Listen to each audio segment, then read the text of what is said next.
అనారోగ్యం, ఉద్యోగం, వ్యాపారం అప్పులతో బాధపడుతున్నారా? వెంటనే జేకేఆర్ గురువు గారికి కాల్ చేసి అపాయింట్మెంట్ తీసుకోండి. శ్రావణ మాసం పూజల మాసం.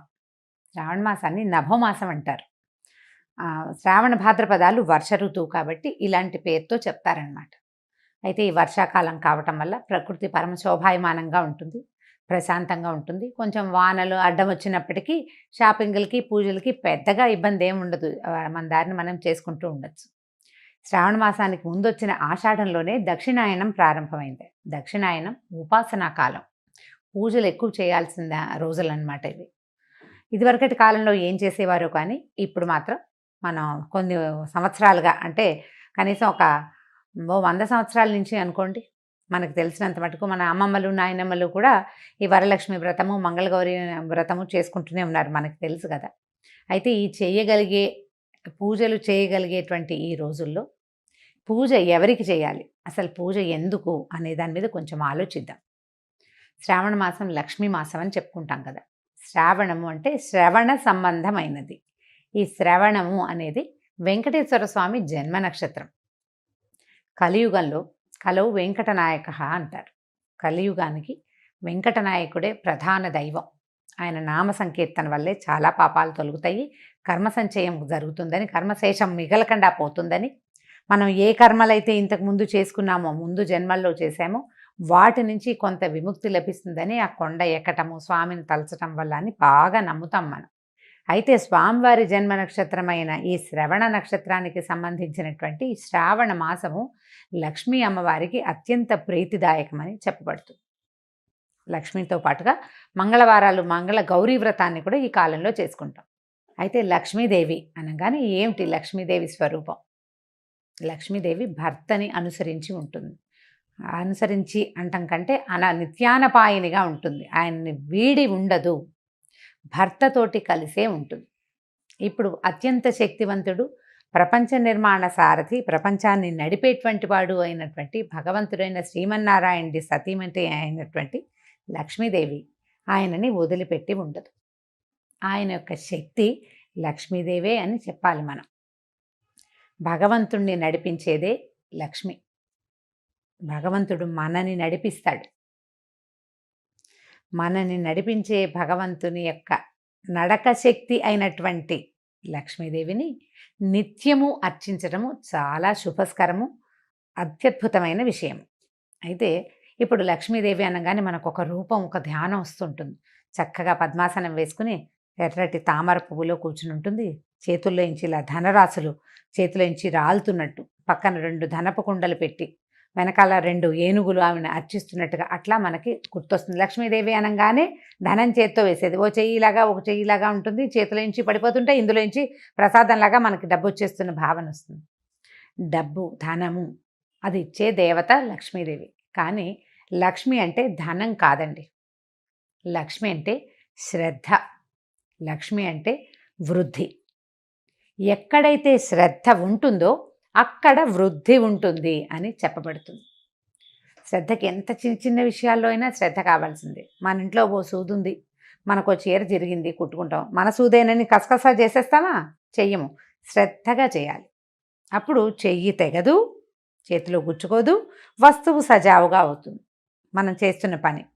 ప్రతి విషయంలోనూ ఇటువంటి శ్రద్ధే కావాలి. చూడండి, ఒక అరటిపండు తింటున్నాం, అరటిపండు జారి కింద పడిపోయింది. కళ్ళకత్తుకుని తీసి నోట్లో వేసుకుంటామా? కింద పడిపోయిందని పడేస్తాం. అదే ఒక 100 రూపాయల నోటు, ఒక రూపాయి బిళ్ళ కనీసం కింద పడింది అనుకోండి, ఏం చేస్తాం? బురదలో పడితే కడుక్కుంటాం.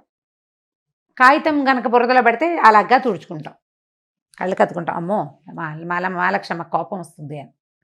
ప్రతిదాన్ని ఇదే శ్రద్ధగా తీసుకోవాలి. నీ యందు ఉన్న శ్రద్ధే లక్ష్మీ అనుగ్రహం. మనకి ప్రతి విషయంలోనూ లక్ష్మీదేవి అనుగ్రహం కావాలి. ఎక్కడెక్కడ కావాలి చూడండి.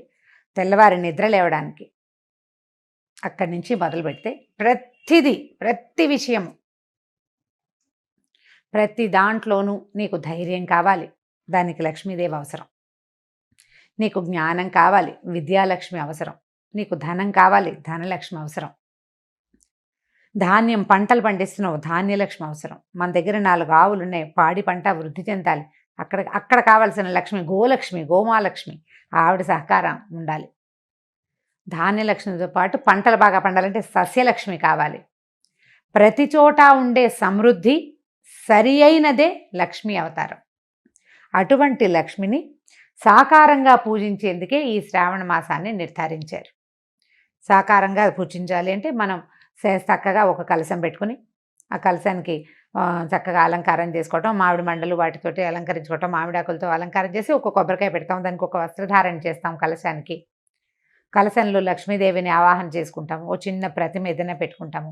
కొద్దిగా బంగారమైన శ్రావణంలో కొనుక్కోవాలనుకుంటాము.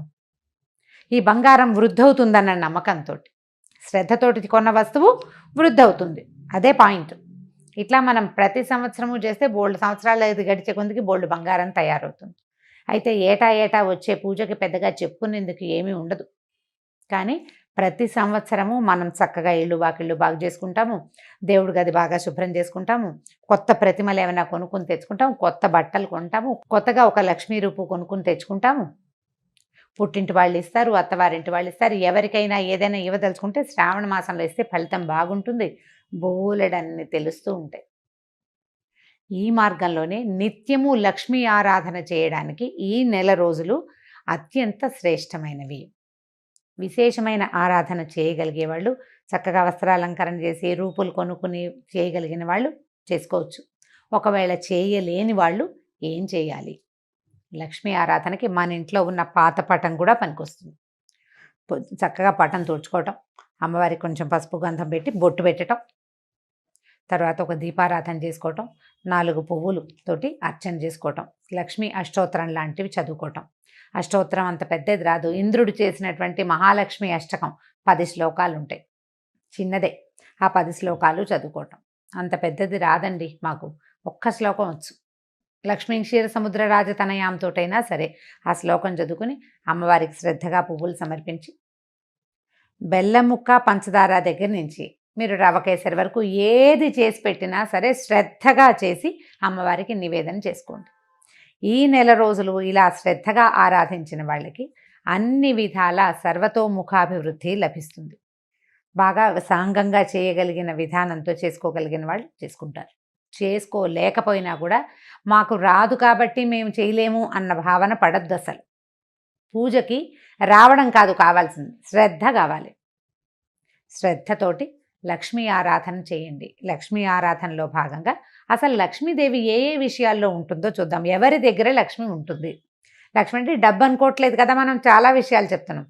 లక్ష్మి చాలా ఇష్టంగా ఉండే ప్రదేశాలు కొన్ని ఉన్నాయి. అవి ఎన్ని ఉన్నాయండి? కనీసం ఒక 30-40 నేను చెప్తుంటే అలా లిస్ట్ వచ్చేస్తూనే ఉంటుంది. శుభ్రమైన వస్త్రాలు, శుభ్రమైన ఇల్లు, అలంకరించిన వాకిళ్ళు, పోట్లాటలు లేని ఇల్లు, ఏకీచులాటలు లేనటువంటి సంసారాలు, మన బియ్యం బస్తాలు, బియ్యం డబ్బా, పసుపు డబ్బాలు, పసుపు కుంకాల్లో లక్ష్మీదేవి ఉంటుంది. ఆమెకి ఇష్టం ఆ రంగులు, అక్కడ ఉంటుంది. అందుకని చూడండి, మన ఇంట్లో పసుపు కనుక చివరికి వచ్చింది అనుకోండి, అయిపోయింది పదం వాడనివ్వరు, నిండుకుందనమంటారు. అయిపోయింది అనకూడదు, ఖాళీ చేయకూడదు. అసలు బియ్యం డబ్బాని కూడా ఖాళీ చేయరు, చివరికి 2 గింజలు వెనక్కి వేసుకోవాలి, అలా ఖాళీగా ఉంచకూడదు.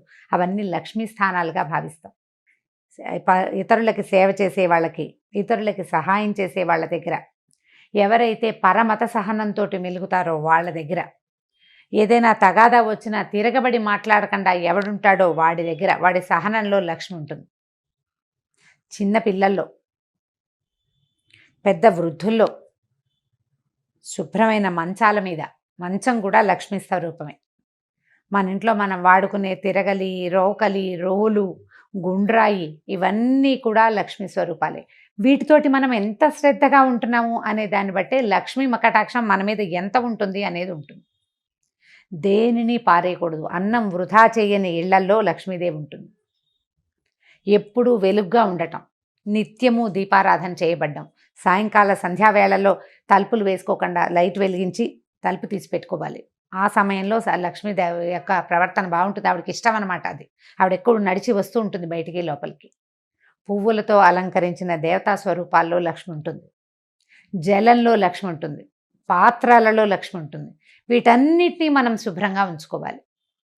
ఇలా శుభ్రంగా ఉంచుకున్న వాటి వల్ల మనకి లక్ష్మి పెంపొందుతుంది. పాత్రలు శుభ్రంగా ఉన్నాయి, ఆరోగ్యం పెంపొందుతుంది. మంచం శుభ్రంగా ఉంది, చక్కని నిద్ర పడుతుంది, మరునాడు చక్కగా పనిచేస్తాం మనం. ఇల్లు శుభ్రంగా ఉంటే ఆరోగ్యము బాగుంటుంది, పవిత్రంగా ఉంటుంది, ప్రశాంతంగా ఉంటుంది. ప్రతి వాళ్ళకి జీవితంలో ఏవో కావాలని ఉంటుందండి. అన్నం లేని వాడికి అన్నం కావాలి, అన్నం నీళ్ళు 4 అందేవాడికి ఇంకొంచెం బెటర్మెంట్ కావాలనిపిస్తుంది, ఆ బెటర్మెంట్ కూడా ఉన్నవాడికి ఇంకా పైకి ఎదిగిపోవాలనిపిస్తుంది, ఆ పైకి కూడా ఎదిగాక వాడికి చిత్తశాంతి ఉండదు, వాడికి మనశ్శాంతి కావాలి, శాంతి లక్ష్మి అవసరపడుతుంది. ఇవన్నీ ఉంటే ఆరోగ్యం ఉండదు, ఆరోగ్య లక్ష్మి అవసరపడుతుంది. వ్యక్తులు ప్రతి వాళ్ళు ఏదో ఒక లోటుతోటే ఉంటుంటారు. ఈ లోటులు ఎక్కడ పూరింపబడతాయంటే పూజ వల్ల పూరింపబడతాయని అనుకోకూడదు, శ్రద్ధ వల్ల పూరింపబడతాయి. మనం ఏ పొరపాటు చేస్తున్నాం, దేనివల్ల నాకు ఇది వస్తోంది ఈ సమస్య అని మనకు ఆలోచన వస్తే చాలు, ఆ విషయాన్ని శ్రద్ధతోటి సరి చేసుకుంటే మనకు కావాల్సింది సమకూరుతుంది. వ్యక్తుల యందు ఉండేటువంటి శ్రద్ధే సాక్షాత్ శ్రీ మహాలక్ష్మి స్వరూపం. ఈ శ్రావణ మాసాన్ని మన యొక్క శ్రద్ధామాసంగా మార్చుకోండి. రోజు ఒక కథ విని ఒక ఇది చేసి కార్తీక పురాణంలాగా మా శ్రావణ లక్ష్మి పురాణం అని భావించొద్దు. ఇవి నెల రోజులు మీరు శ్రద్ధగా గనక ఉంటే, శ్రద్ధగా ఉండటం మీకు అలవాటైపోతుంది. ప్రతి విషయంలోనూ ఏ పని చేసినా శ్రద్ధగా చేయాలి. పోట్లాడినా కూడానా అని అడగండి, పోట్లాడకూడదు, పోట్లాడద్దు, కొట్లాడద్దు, కీచులాడద్దు, ఎవరితోటి తగాదా వచ్చే పరిస్థితిని అసలు రానివ్వకుండా ఉంచుకుందాం. ఈ నెలని శ్రద్ధామాసంగా భావించి ఈ నెల రోజులు ఒక దీక్షలాగా దీన్ని చేపట్టండి. ఆ తర్వాత మన ఇళ్లలో సమస్యలు తగ్గిపోతాయి. అత్తగారులతోటి కానీ, భర్తలతోటి కానీ, ఆడపడుచులతోటి కానీ, పిల్లలతోటి కానీ సమస్యలు ఉండవు. ఒకవేళ మనం ఆఫీస్లో పనిచేస్తుంటే ఆఫీస్ వాళ్ళతోటి కూడా మనకు సమస్యలు తగ్గిపోతాయి. శుభ్రత, జాగ్రత్త పెరిగితే ఆరోగ్యం పెంపొందుతుంది. మీరు రోజంతా ప్రశాంతంగా ఉండి శ్రద్ధగా ప్రశాంతంగా ఉండడానికి ప్రయత్నం చేస్తే ఆరోగ్య సమస్యలన్నీ తగ్గుతాయి, చిత్తశాంతి ఆటోమేటిక్గా వచ్చేస్తుంది. ప్రయత్నించి మొత్తం మామ్స్ అందరూ కనుక దీనికోసం ట్రై చేస్తే ఆటోమేటిక్గా డాడ్స్ అండ్ కిడ్స్ ట్రై చేస్తారు. తప్పకుండా ప్రయత్నించండి. కనీసం అయ్యో ఇవాళ చేయలేకపోయాను రేపైనా చేద్దాం అని అనుకోండి. ఇవాళ పోట్లాడేసేయాల్సి వచ్చింది, లేదా గొడవ పడాల్సి వచ్చింది, లేదా ఏదో వస్తువు పడిపోయింది, పగిలిపోయింది, పాలు విరిగిపోయినాయి, ఇలా అజాగ్రత్తలు బోల్డన్ అవుతాయి కదా, వాటన్నిటినీ సరి చేసుకునేందుకు ట్రై చేయండి. ఇవాళ పొద్దున్న నుంచి మనం ఆలోచించాలి. పాలు పొంగిపోకూడదు, జ్ఞాపకం పెట్టుకోండి. పాలు పొంగకూడదు, మన వేళ్ళు గీళ్ళు తెక్కకూడదు, మనం కాలుజారి పడిపోకూడదు, జాగ్రత్తగా ఉండాలి. అన్నం వృధా కాకూడదు, ఏ వస్తువు వృధా కాకూడదు. జాగ్రత్తగా శ్రద్ధగా కనుక చేస్తే ఈ శ్రావణ మాసం తాలూకు ఎఫెక్టు సంవత్సరం అంతా ఉంటుందండి. ఇది పూర్తిగా మన జీవితాలని బాగు చేస్తుంది.